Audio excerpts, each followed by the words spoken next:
developers would be prevented from wriggling out of promises to build desperately needed affordable homes, under Labour plans seen by The Independent.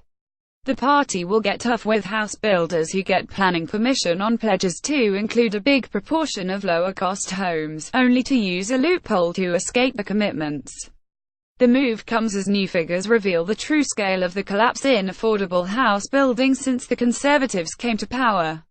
It is almost halved. Freedom of Information responses have revealed the little-known loophole was largely to blame for the loss of 2,500 cheaper homes in just 9 cities, in a single year.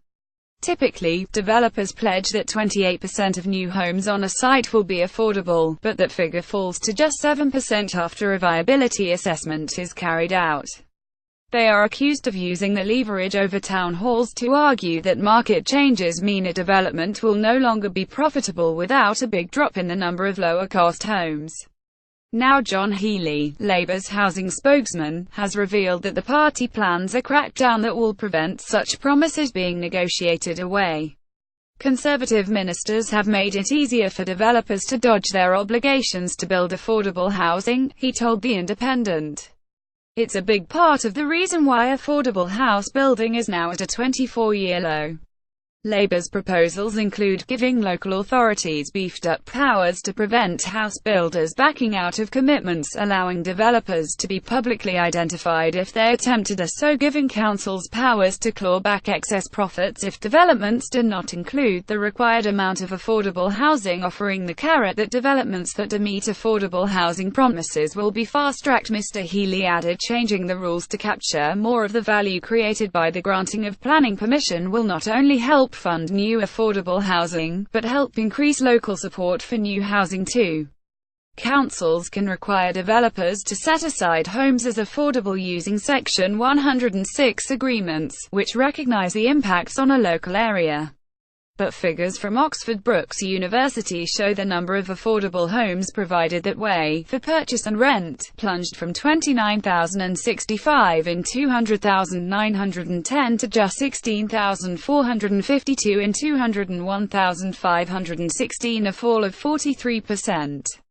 Even that figure includes the widely ridiculed definition of affordable rent, which means homes at 80% of the local market cost. Research by the housing charity Shelter found that viability assessments have been used to slash affordable house building by 79%, compared with council targets. In Manchester, Birmingham and parts of London, they made up less than 1% of homes being built, the Freedom of Information responses showed. Meanwhile, Shelter said, profits at the 3 biggest builders having quadrupled since 2012 to £2.2 billion. The Chancellor, Philip Hammond, is under growing pressure to act on Britain's housing crisis in this month's budget, after ministers admitted the current system is broken. Conservative MPs acknowledged that much of Labour's surge at this year's general election is explained by resentment over the shortage of affordable homes. In her party conference speech, Theresa May promised that help is on the way, but the £2 billion policy she announced was widely seen as feeble. It quickly emerged that it will deliver only 5,000 extra homes a year, on top of the existing 5-year programme between 2016 and 2021. And councils will not be allowed to borrow more money for house building, with the strongly resented strict cap remaining in place. Sajid Javid, the Communities and Local Government Secretary, has called for £50 billion borrowing for housing infrastructure, but Mr. Hammond hinted it would be rejected. The government has acknowledged that the housing viability assessment system is not working, but has rejected suggestions it should be scrapped.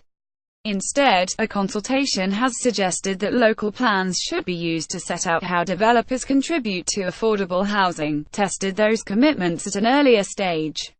Alok Sharma, the housing minister, told MPs clearly the system as it is does not work.